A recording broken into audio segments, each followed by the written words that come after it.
감사합니다. 이렇게 귀한 모임에 초청해 주셔서 감사합니다. 우리 정 목사님 말씀처럼 지금은 영적 전쟁터입니다. 우리가 제일 걱정하는 것이 앞으로 다음 시대에 설교를 마음대로 할 수 있을까? 교회를 마음대로 다닐 수 있을까?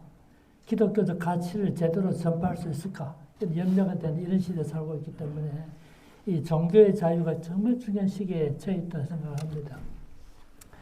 이런 절대절명의 시기에 우리 고신의 정신을 회복하고 또 우리가 나갈 길을 밝혀야 되겠다는 뜻을 가지고 이 일을 시작하신 우리 존경하는 우리 이성구 목사님을 비롯해서 고명길 목사님, 또 옥재범 목사님, 또 박경만 목사님을 비롯한 이런 분들, 또 차원 목사님을 비롯한 젊은 이인성 목사님 이런 분들, 또 농객으로 큰 역할을 하시는 우리 김한식 목사님, 또 박남물 목사님 이런 분들 노력으로 같은 모임이 있는 줄을 생각합니다.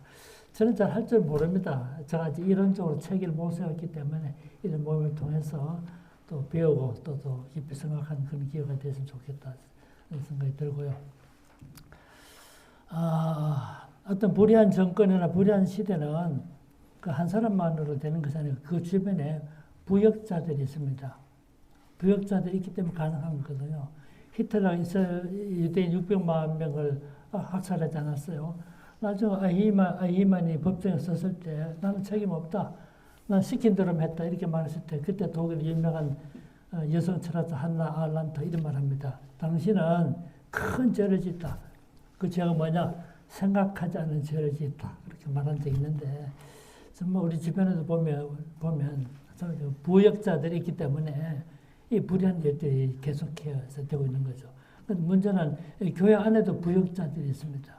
우리 일제시대 때도 보면 이런 부역자들이 있어왔기 때문에 일제 식민 통치가 가능했던 거거든요. 한 가지 말씀드려볼게요. 일제시대 때 사실은 뭐 여러 가지 탄압도 많이 받고 했습니다만은 제일 큰 문제는 일본이 끝까지 깰 수 없었던 것이 민족 혼을 파괴하지 못했어요. 이스라엘 백성들이 홍해를 건너서 가나안 땅에 들어갔잖아요. 아시다시피 일제시대 때는 출애굽 설교 못하게 했습니다. 에스겔서 설교 못하게 했습니다. 그런데 문제는 이스라엘 백성들이 하나님의 기적적인 도움으로 홍해를 건너서 가나안 땅에 들어갔는데 이게 큰 출애굽 이 사건이 민족 해방에 중요한 성경적 증거가 되는데 이걸 못 깼어요. 근데 깬 사람이 누굽니까? 신학자들이 깨졌어요.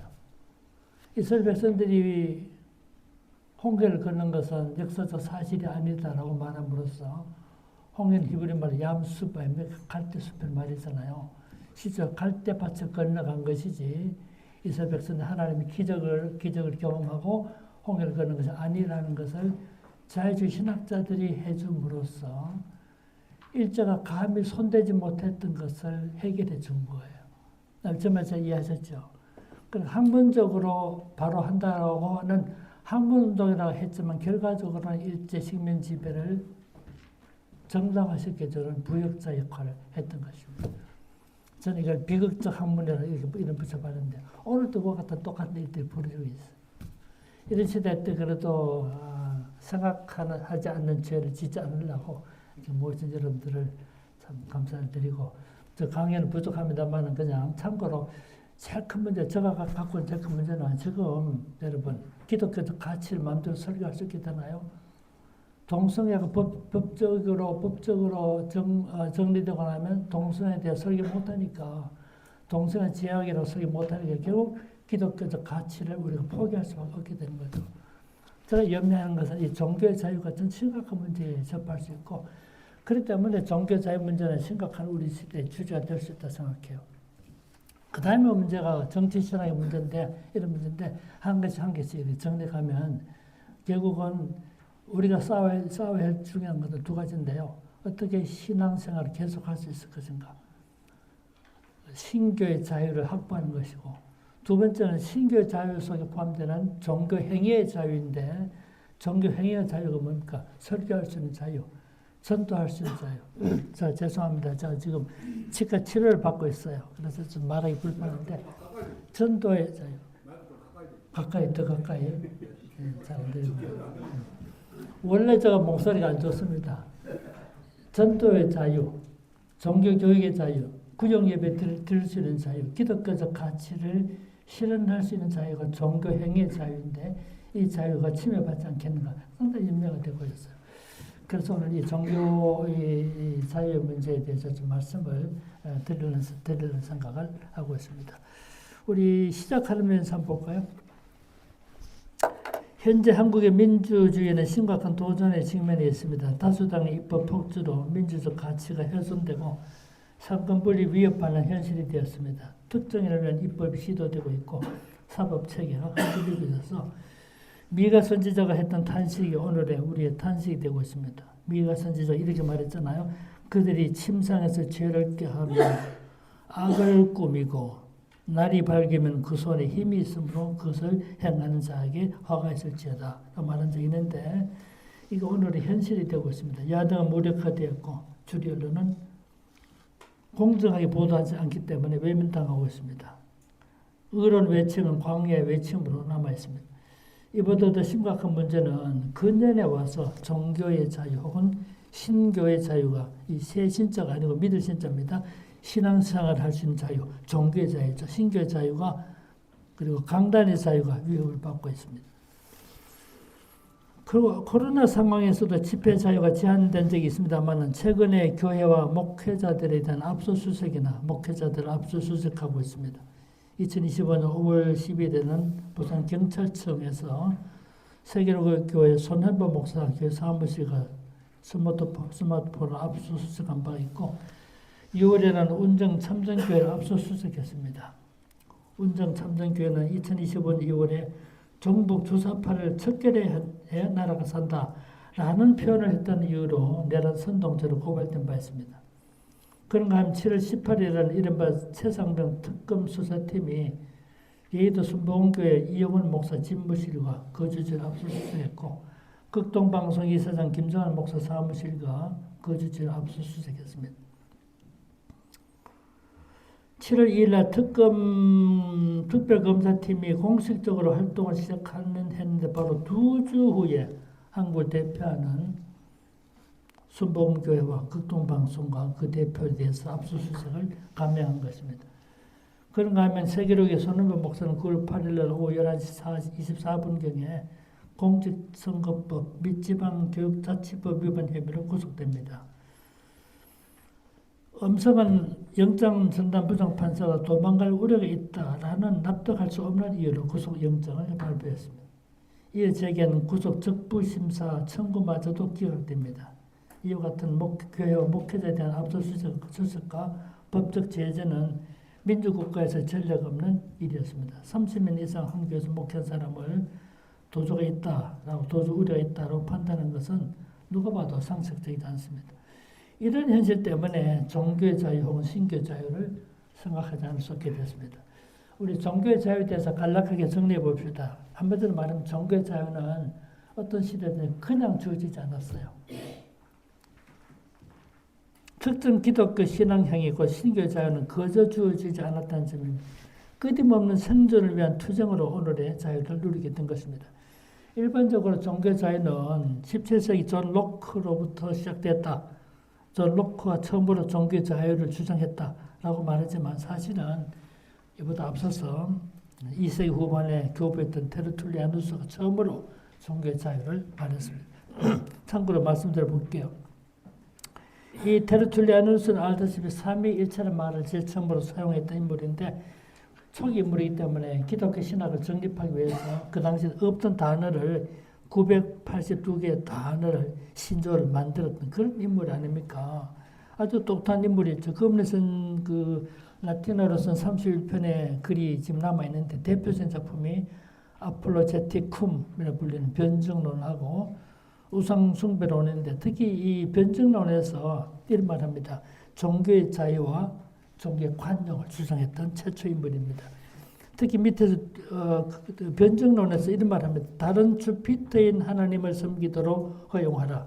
그 당시 주피터를 섬길 때인데 다른 주피터인 하나님을 섬기도록 해달라는 종교의 자유를 주창했던 그런 인물이었죠.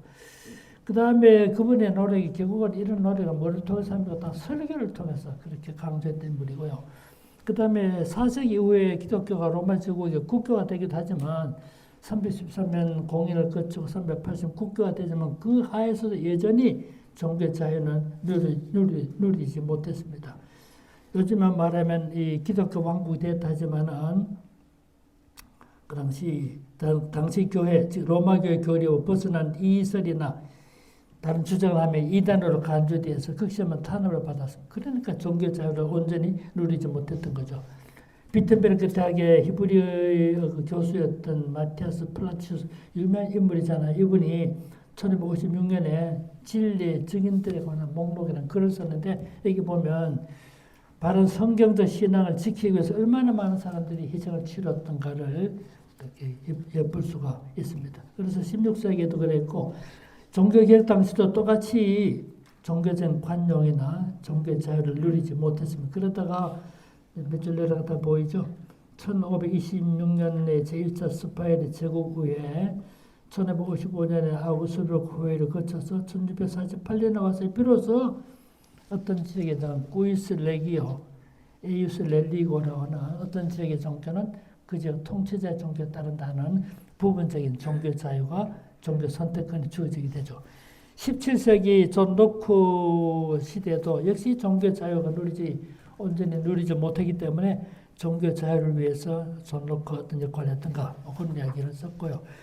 그 다음에 사항을 보시면 북미 대륙의 기독교가 소거된 다음에 뉴잉글랜드에서 이 정교 분리가 어떻게 전개돼가고 결국은 미국에서 그 헌법에서 수정 헌법에서 종교 문제가 어떻게 정리되고 있는가를 정리했는데 한마디로 말하면 국교 설립은 불가능하다. 그리고 국가는 정부기관은 기독교를 탄압해서는 안 된다. 기독교의 자유를 제한하는 법을 제정해서는 안 된다는 그런 법령이 만들어졌기 때문에 이것이 나중에 종교 자유 문제에 관련해서 깊은 영향을 끼치게 된다. 그런 이야기를 했습니다. 5항에 보면 일본과 한국의 경우를 소개했는데 이건 조금 보고 지나갈게요. 5항입니다. 이와 같은 종교의 자유 혹은 종교 분리 원칙은 그 대부분의 성문 헌법 국가에서 보장되고 있고 1949년 국제연합총회에서 채택된 세계 인권선언, 1966년에 채택되고 1976년부터 발효됐던 시민적 및 정치적 지혜 권리에 관한 국제규약에서도 종교 자유를 포함하고 있습니다. 그래도 지켜지지 않았죠. 조선이 일본의 통치가 있던 시기, 조선에 적용된 그 헌법은 뭐냐면 대일본 제국 헌법인데 여기도 비록 제한이 있긴 했지만은 종교 자유가 규정되어 있었어요. 예컨대 대일본 제국 헌법 제28조 보면 일본 신민은 안녕과 질서를 방해하지 않고 신민으로서의 의무에 어긋나지 않는 한에 있어서 신교의 자유를 갖는다. 약간 제한을 두고 있지만 신교의 자유를 말하긴 했어요. 이와는 달리 현재 일본의 헌법 제20조에서는 종교의 자유를 규정하고 정교 원리 원칙을 명확히 규정하고 있습니다. 우리나라도 1948년 건국헌법에서 종교 자유와 정교 분리를 규정한 이래 약간의 자구 수정이 있었습니다만은 이 규정은 유지되고 있습니다. 즉 헌법 20조 보면 모든 국민은 종교의 자유를 가진다. 국교는 인정되지 않으면 종교와 정치는 분리된다라고 규정하고 있습니다. 그런데 이 규정마저도 때로는 훼손되고 있는 것입니다. 그렇다면 종교 자유가 뭔가?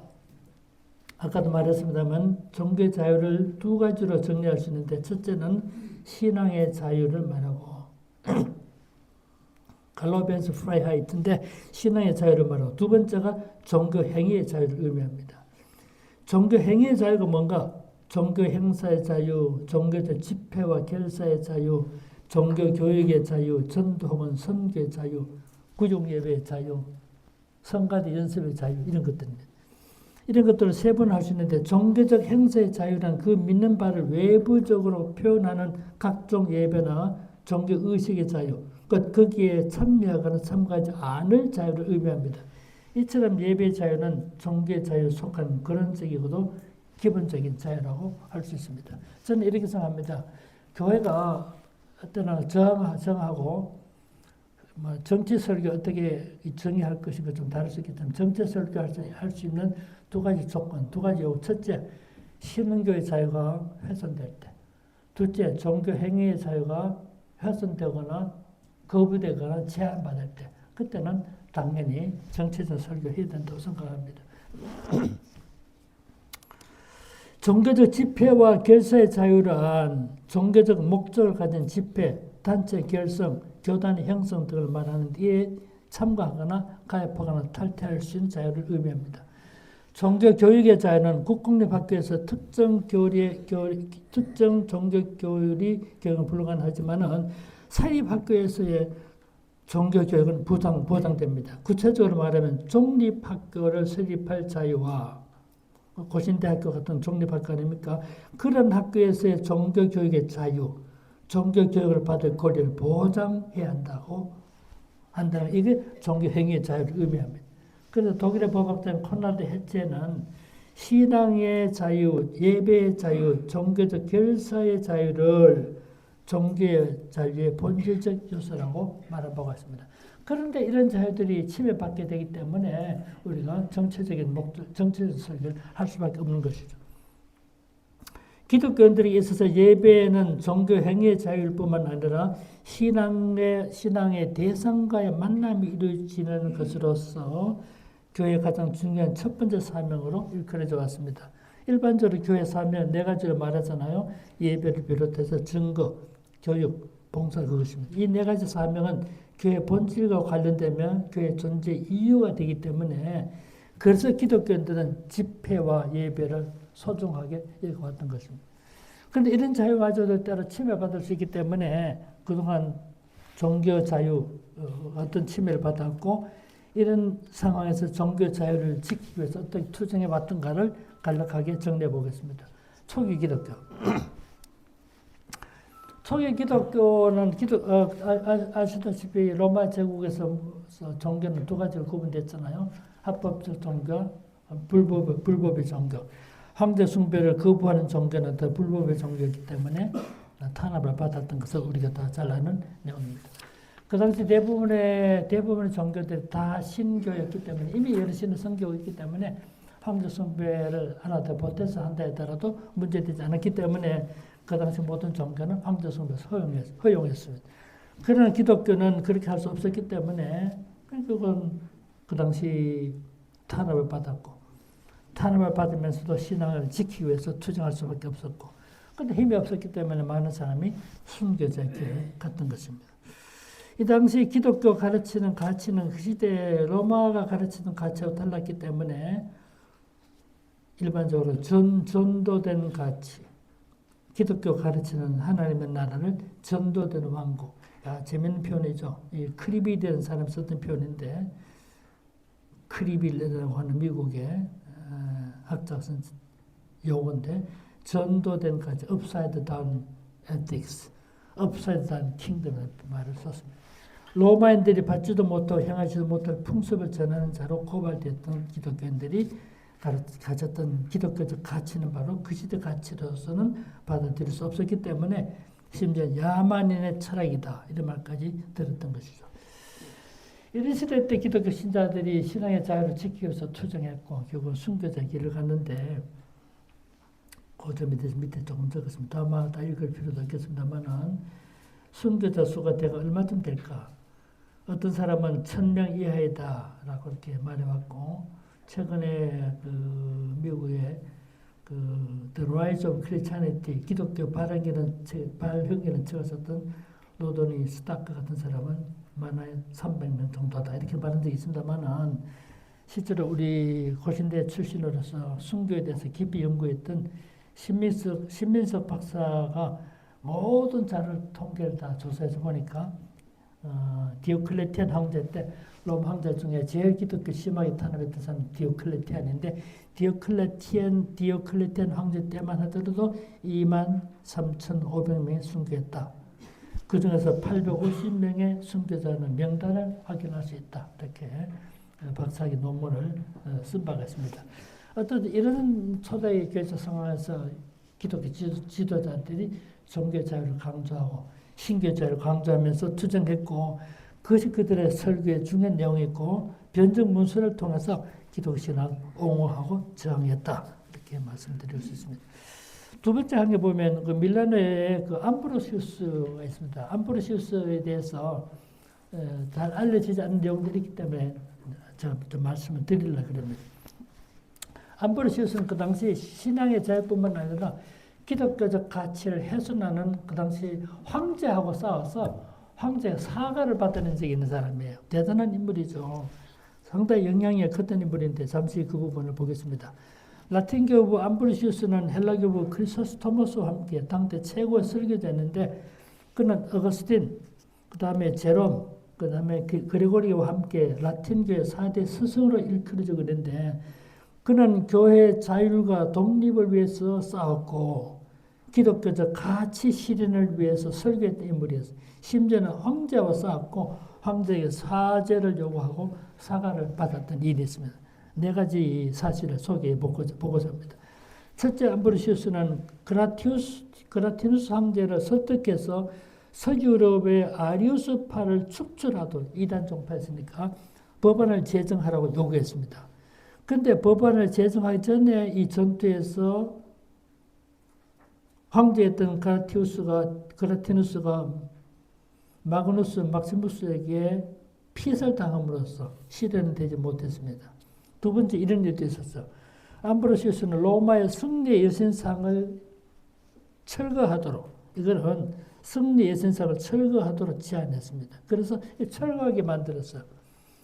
모든 전쟁은 하나님의 손안에 있는데 승리 여신상을 세운다는 건 의미 없다. 그래서 철거하겠고 나중에 정의의 여신상을 다시 세우려는 로마시 집정관 그 퀸투스 아울리루스 신마쿠스에게 반대하고 설교를 통해 이를 비판해서 이를 막아낸 일도 있었습니다. 말하자면 이교도 예식을 제거하도록 했던 것입니다. 세 번째,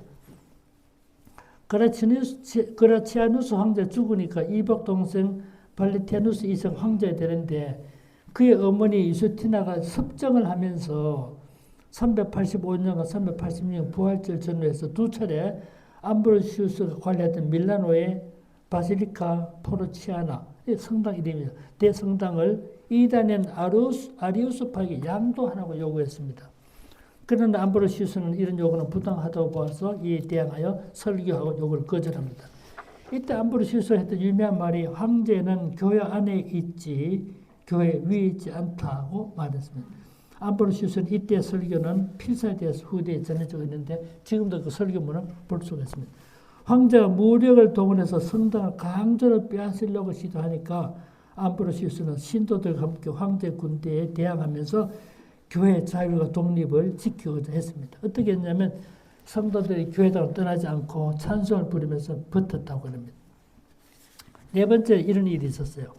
암브로시우스는 황제에 대해서도 부당한 일을 비판하고 신교와 개신교를 말하지 않고 종교, 신앙의 자유, 신교와 기독교 가치를 지키기 위해서 싸웠습니다. 한 가지 사례가 황제 데오도시우스 황제. 이 데오도시우스 황제는 알다시피 기독교 공인했던 유명한 황제 아닙니까? 근데 이 황제가 대결하는 일이 있었습니다. 390년에 데살로니가 주민들이 반란을 일으켜 총독을 살해하고 황제 및 황후의 초상화를 흙탕물 속에 집어넣고 갖은 모욕을 가한 사건이 일어났어요. 이때 격분했던 데오도시우스 1세는 군대를 보내서 그 지방에 사는 약 7,000명을 무자비하게 학살했습니다. 이 소식을 들은 암브로시우스는 분개해서 즉시 서한을 황제에게 보냈습니다. 폐하, 당신은 하나님의 형상대로 지음받은 사람들 죽였습니다. 회개하지 않으면 성찬 예식에 참여할 수 없습니다. 그때는 기독교 국가였는데 그 기독교 공인된 이유였기 때문에 데오도시우스에게 성찬 예식을 금지시킨 겁니다. 숱한 정죄를 금한 겁니다. 데살로니가 학살에 대한 책임을 물어 공식적으로 참여할 것을 요구하고 아울러 당분간 교회 출석을 금해 줄 것을 요청했습니다. 그러나 이러한 요청을 묵살한 황제는 부활절날 측근들을 대동하고 교회로 행차했습니다. 그래서 암브로시우스는 교회 문을 가로막고 서서 황제가 교회당에 못 들어오게 막았습니다. 그의 단호한 태도에 데오도시우스 1세는 하는 수 없이 발길을 돌려서 돌아갔고 390년 성탄절 날에 다시 교회를 찾아왔습니다.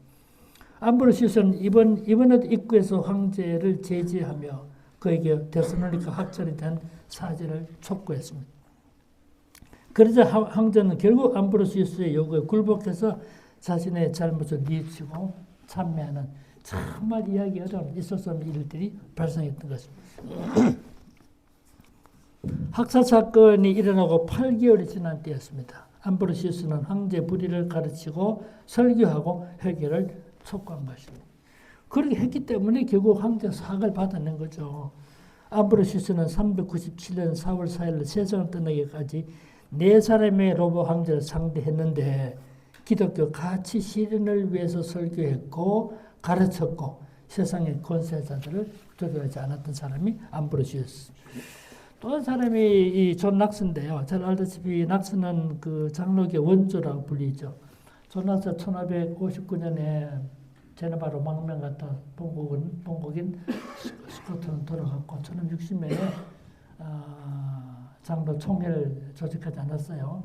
그때 6사람의 좋은 이름을 가진 6사람 모아가지고 신흥 고백서를 만드는 것이 그 25개 조항으로 된 스카우트라는 신흥 고백서인데 이게 웨스트민스터 신흥 고백서 만들어지기 이전까지 장로교 중요한 신흥 고백서였죠.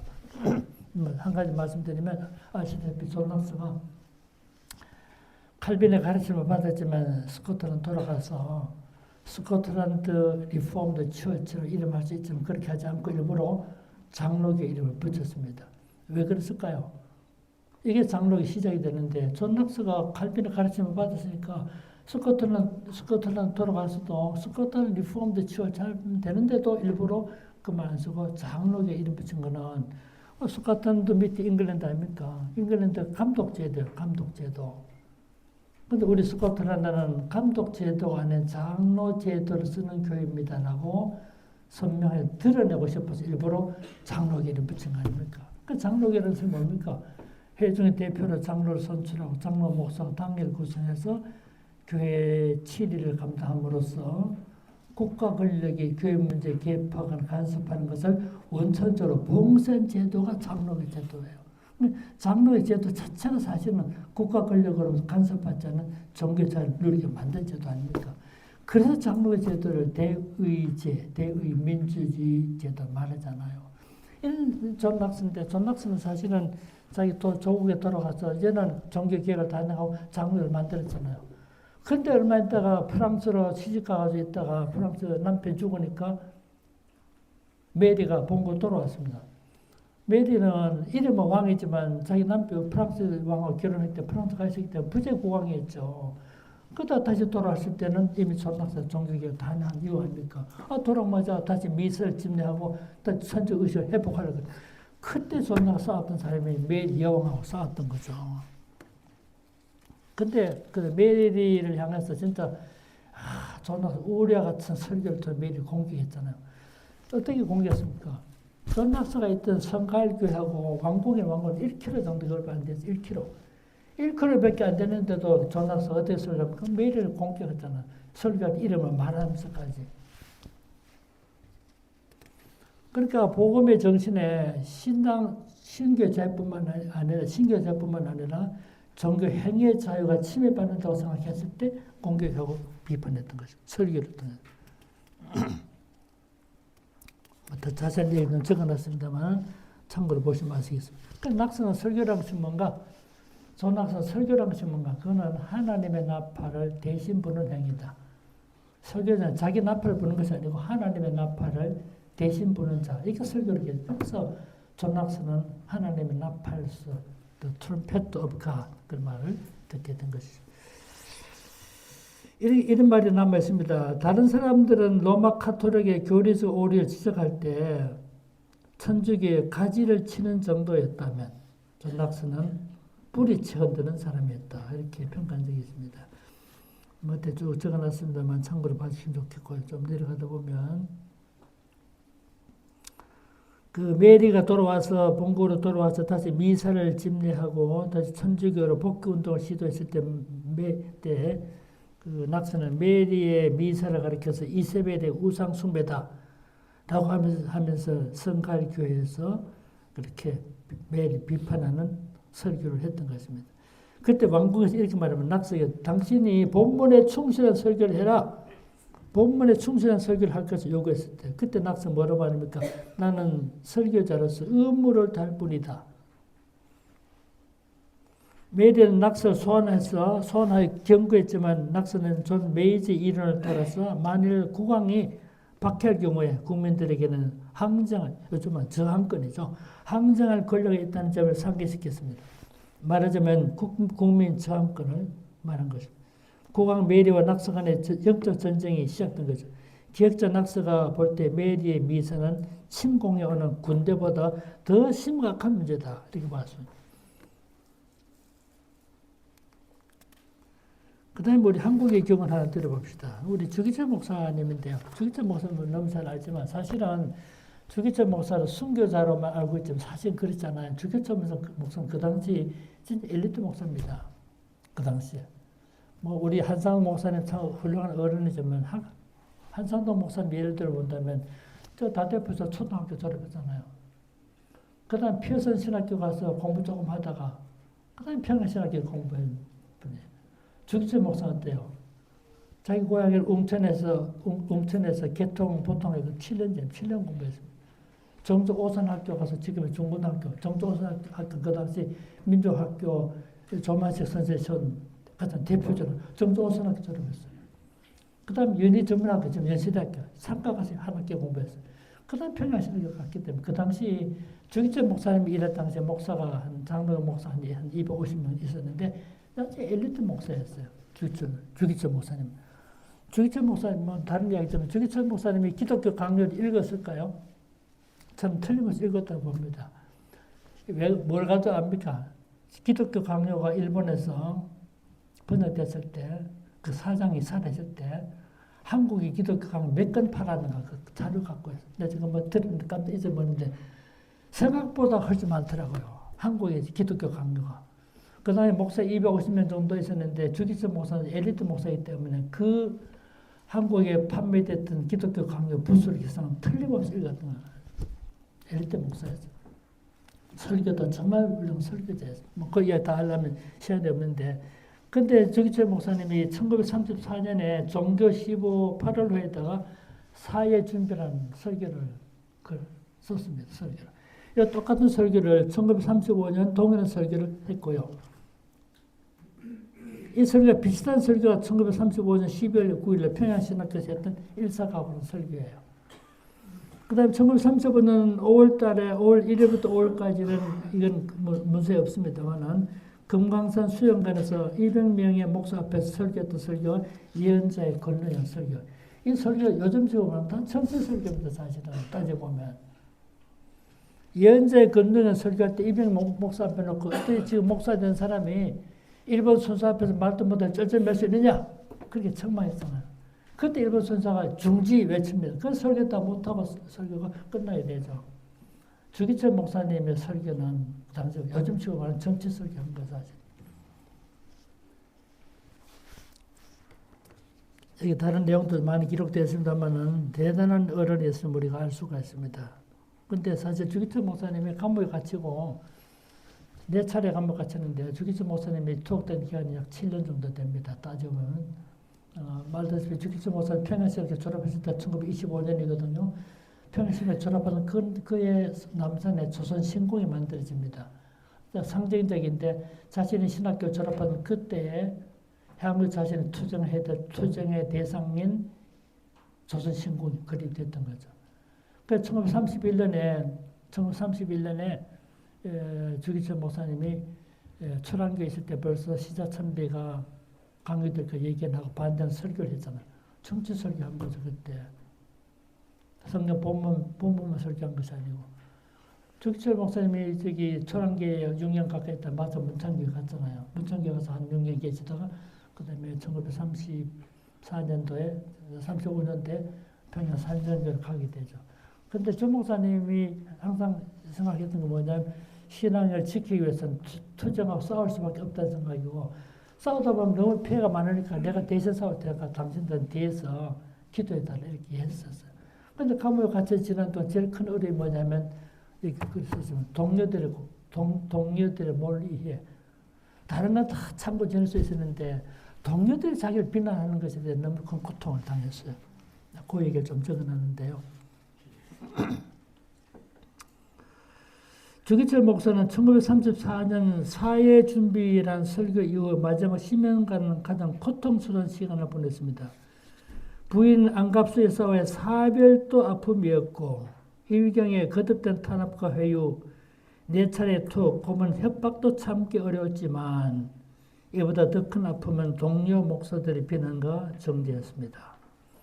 일본 조합교회 도미타 미치르가 평양으로 와서 며칠 전 추락했던 주기철 목사와 면담하면서 신사참배를 설득하려 했을 때에 이에 반대하여 신앙행위 자유를 요구하는 끝없는 발언을 제지하며 꾸짖는 이는 다름 아닌 평양 평신 17회 졸업생 이승길 목사였어요.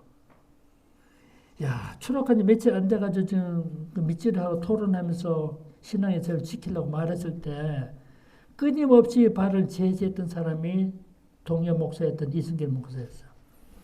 주기철 목사에게 설교를 자제할 것을 요구하고 당신 때문에 교회와 노예가 시끄럽다라고 책망한 이는 평양 연화동 교회 최지하 목사였어요. 그는 일본 형사보다 앞서 주 목사에게 교회 참여를 요구했던 것입니다. 일경의 압력이 있었지만 주기철 목사가 파면하고 산전 교회를 무력화한 것은 다름 아닌 최지하 목사와 평양 노회였어요. 1939년 12월 19일 평양 노회는 임시 노회를 소집하고 주기철 목사 파면했습니다. 파면 이후가 권징조를 19조를 들었어요. 딱 법을 들고 나오죠. 법을 들고. 총회장의 경고를 따르지 않았다는 것입니다. 그리고 산전교회 7장로를 정지시키고 신사참배 반대하는 선교사 편하설인데요. 산전강단 설교 금지시켰습니다. 이 결의를 할 때 아니오라고 반대한 노예원은 단 한 사람뿐이었어요. 그가 이름은 무명의 목사 우성옥 목사였습니다. 선교사 편하이제는 불법이라고 소리치며 눈물을 흘리고 자리를 떴다 그럽니다. 다급했던지 평양노회는 정기노회를 기다리지 못하고 임시노회를 소집해서 주기철 목사를 정지했던 것입니다.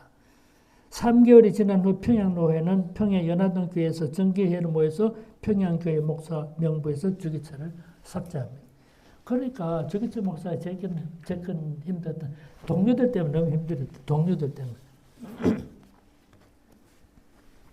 1940년 3월 24일 부활주일날 산전 강단에 신사 참배론자를 강단에 세우기 위해서 회중을 밀쳐내고 길을 튼 이는 다름 아닌 목사들이었어요.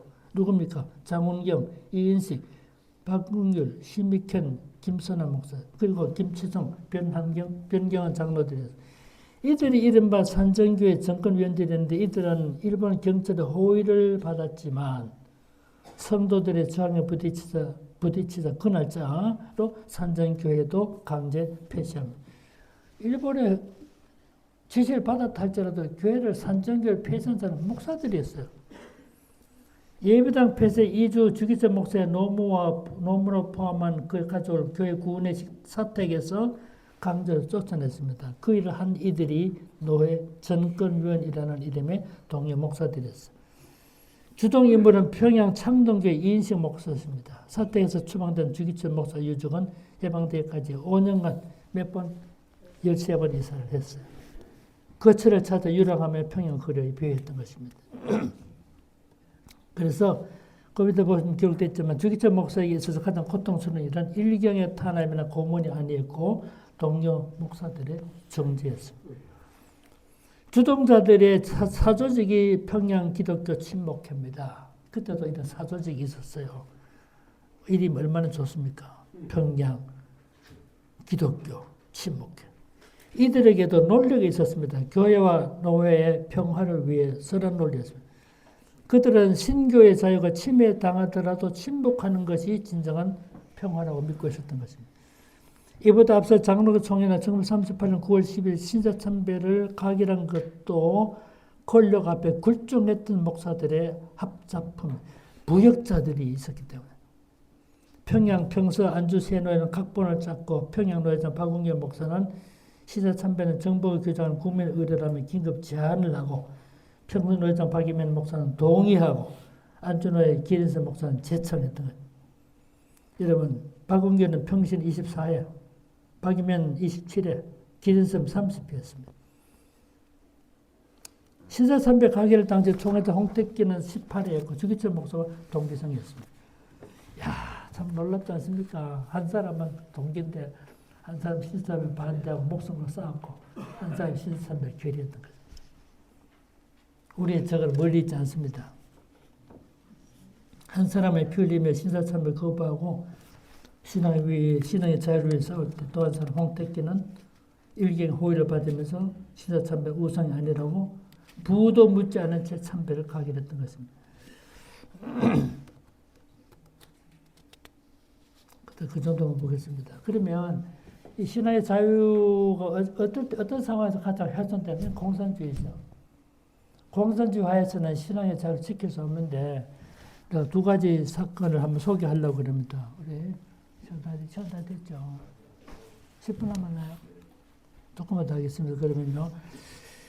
저는 20세기 최대 사건이 뭔가? 20세기 최대는 공산주의의 시작과 소멸이다. 이렇게 생각합니다.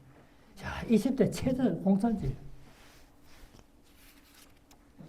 완전히 소멸된 건 아니기 때문에 쇠퇴라고 할 수 있겠죠. 그 공산주의가 어떻게 이루어지는가 좀 참고로 설명했습니다. 그거는 참고로 봐주시면 좋겠습니다. 그 다음에 보면 이 공산주의에서 얼마나 많은 사람이 피해를 받는가 그 얘기 좀 하겠습니다. 20세기 그 밑에 다 내려가면 찾을 수 있겠죠? 20세기 최대 사건은 공산주의의 생산과 소멸을 할 수 있는데 공산주의는 무엇을 남겼는가? 공산의 노동자가 중심이 되는 유토피아가 이루어졌습니까? 인간다운 삶을 누리고 평등한 사회가 이루어졌습니까? 그렇지 못하다는 점은 우리 시대 역사가 보여줍니다. 공산주의가 남긴 것은 대량 학살, 숙청, 처형, 비밀경찰, 공포정치뿐입니다. 폴란드 출신의 철학자 레제크 콜라콥스키는 이렇게 말하죠. 사회주의는 공산당 일당 독재로 자유를 박탈하고 재산은 물론 인간의 마음과 역사, 인간관계까지 국유화한 것으로서 인간의 얼굴을 가진 악마라고 지적한 바 있습니다. 볼셰비키 혁명 80주년을 앞둔 1997년 11월 달에 스테판 쿠르투아 교수 등 프랑스 학자 11명이 공동 저술한 책이 나왔는데 그게 공산주의 흑서라는 책이 있어요. 여기 보면 이런 통계가 나옵니다. 공산주의가 남긴 것은 그 비참한 사륙의 역사뿐인데 약 1억 명이 죽임을 당했다. 소련에서 2천만, 중국에서 6,500만, 베트남에서 100만, 캄보디아에서 200만, 동유럽에서 100만, 남미에 15만, 아프리카 170만, 아프가니스탄 150만, 북한 300만. 야, 그래서 공산주의 기구 및 비집권 공산당에 의해서 희생된 자 수가 얼마나 됩니까? 200억 명이 다른다는 거죠. 이 중 가장 큰 피해를 받은 집단이 바로 기독교 교회입니다. 그래서 기독교는 반공주의 할 수밖에 없고 좌파들에 대해 경계할 수밖에 없는 것입니다. 공산주의 가장 큰 특징이 인간 생명을 소중하게 여기잖아요. 그렇게 보면 사람을 죽이는 일을 보통 생각해. 인간 생명을 소중하게 여기잖아.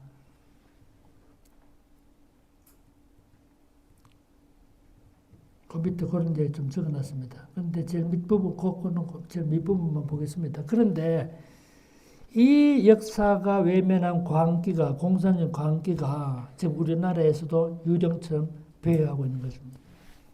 그렇다면 공산주의는 기독교 어떻게 타협했는가? 그 사례를 소개해서 먼저 소련 경우입니다.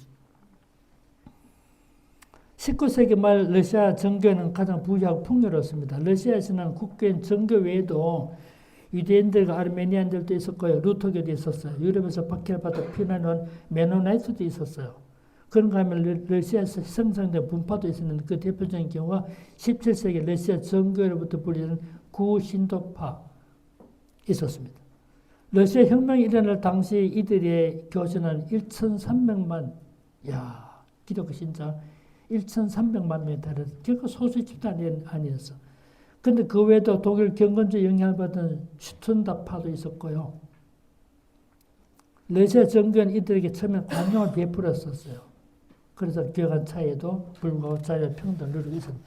그런데 공산화된 거죠. 1917년 10월 볼셰비키 혁명과 공산 정권의 수립으로 교회는 순환을 당하게 됩니다. 이게 이 말씀드린 이유는 공산 정권이 권력을 잡게 되면 이런 수순을 밟게 돼요. 첫 번째가 뭡니까? 첫 번째로 기독교 지도자들을 제거했어요. 소련에서 제일 처음에 공산당이 권력을 잡은 다음에 제일 처음에 했던 일이 기독교 지도자들 제거합니다.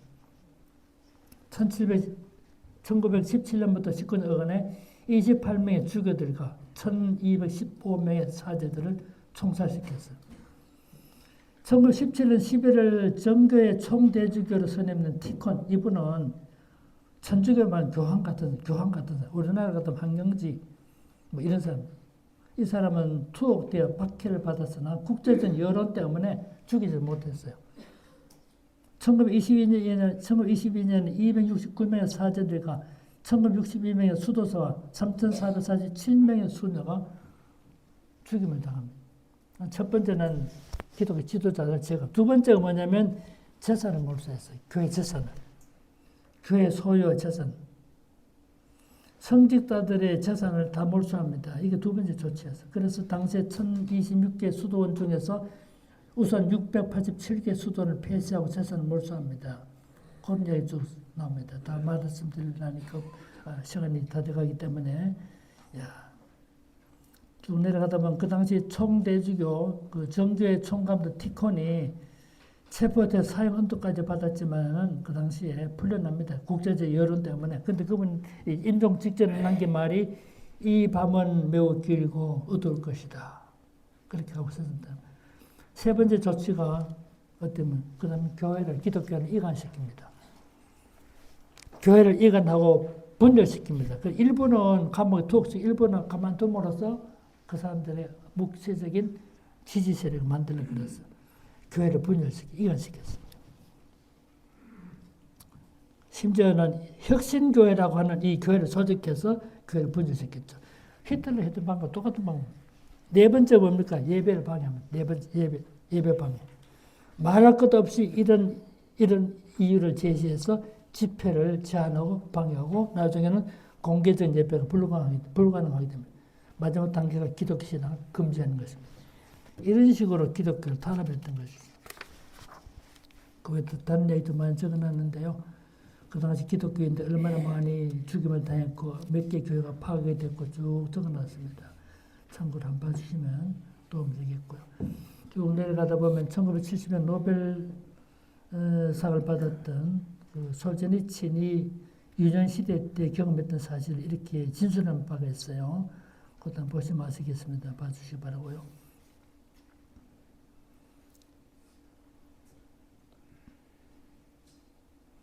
제일 마지막 부분입니다.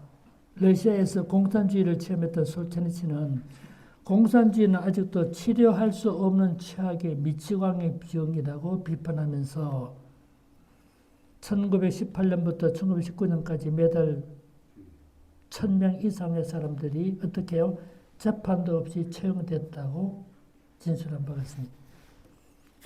정리하면 러시아에서 볼셰비키 혁명 이후의 역사는 한 가지 중요한 사실을 보여주는데 공산주의는 반기독교적이고 기독교 공산주의는 공존할 수 없다는 점을 보여줍니다. 이런 탄압에도 불구하고 기독교를 멸절시키지는 못했어요. 1940년 독소전쟁이 발발했을 때 스탈린은 정교의 지원이 필요했기 때문에 부분적인 종교자유를 허용하게 된 거죠. 중국 이야기만 조금 말씀드리겠습니다.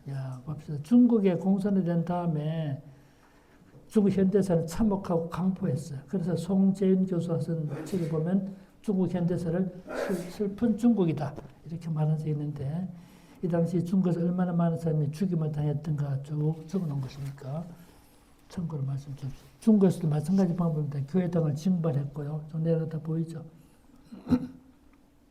또 선교사를 추방합니다. 왜냐하면 외국적인 선교사를 추방합니다. 그 부분 잠시 볼까요? 1949년 당시 중국에는 약 80만의 개신교도 400만 명의 로마교 신자가 있었어요. 그래서 모태도 정권에 들어서면서 소위 새로운 중국 건설이라는 미명을 이름은 잘 붙입니다. 새로운 중국 건설. 자본주의와 제국주의적인 것은 말살되기 시작했는데 기독교는 두 가지와 관련된 것을 취급돼서 먼저 선교사들이 더 이상 필요하지 않다라고 경고하고 선교사들 준 것이 초방식입니다. 그래도 믿음으로 남아있던 선교사들 체포하고 간첩 행위자를 구금하고 처형했습니다. 대표적인 경우가 미국 남장로의 프랭크 프라이스 박사입니다. 그건 간첩죄로 고소돼 엄청난 고통을 겪었고 1935년 고통을 겪고 죽음을 당하죠. 또 한 사람이 누구냐? 1935년 7월 남침례교 해외 선교부에서 남중국으로 우주에 파송돼서 스타우트 기념병원에서 15년간 사역했던 존 왈레스입니다. 이 왈레스 의사가 진짜 참 기독교 신사로서 좀 헌신적으로 중국에 일했거든요. 근데 공안에 와가지고 자기 침대 밑에 총을 밑에 갖다 놨어. 원래 총 없는 사람인데 일부러 잡으려고 공안 밑에 침대에 총을 갖다 놓고 총을 소지했다 이유를 가지고 체포했어요. 그래 이 사람이 처형당하면 되지. 근데 왈레스 죽고 나서 처형되고 나서 너무 그 고문의 흔적을 숨기려고 보여주지 않았잖아요. 이 왈레스 기념해서 만든 병원이 부산의 침대병원입니다. 그 부산 침대병원에 왈레스 기념병원 있잖아요. 왈레스 메모리얼 하스피털. 이 왈레스 기념한 병원이었어요.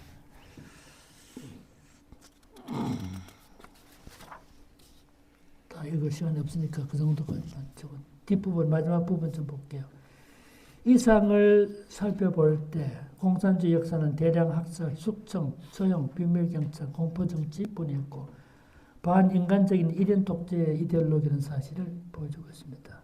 그래서 밑에 보면 공산주의 하에서는 기독교 탄압은 물론이고요. 예배 방해와 제한, 지도자 체포, 구속, 제거, 교회나 교육기관의 재산 몰수, 종교 집회 금지 이런 수순이 있습니다. 기독교에 대한 부정적인 여론 조작, 외국인 선교사 초방 같은 방식으로 전개되어 왔은 걸 알 수가 있습니다.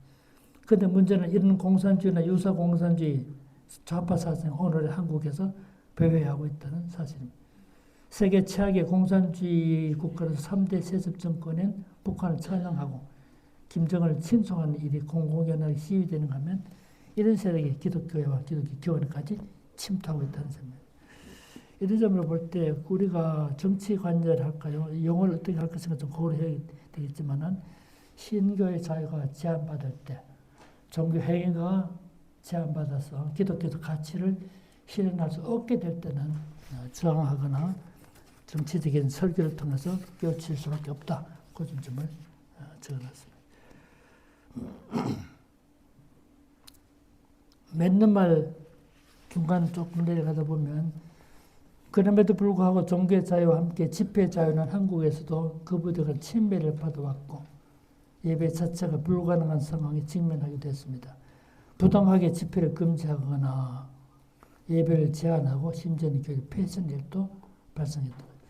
11월 4일자 조선일보 보니까요. 세계에서 가장 높은 IQ를 가졌다고 알려진 36세 김영훈 씨가 한국 정부는 애국자를 처벌하고 공산주의자를 찬양하고 있고 진리는 범죄자가 되었고 신앙은 표적이 되었다. 라고 하면서 신앙의 자유, 신앙이 박해받지 않고 보호받는 미국의 안식처를 구한다며 미국 망명을 신청했다는 보도가 나왔습니다.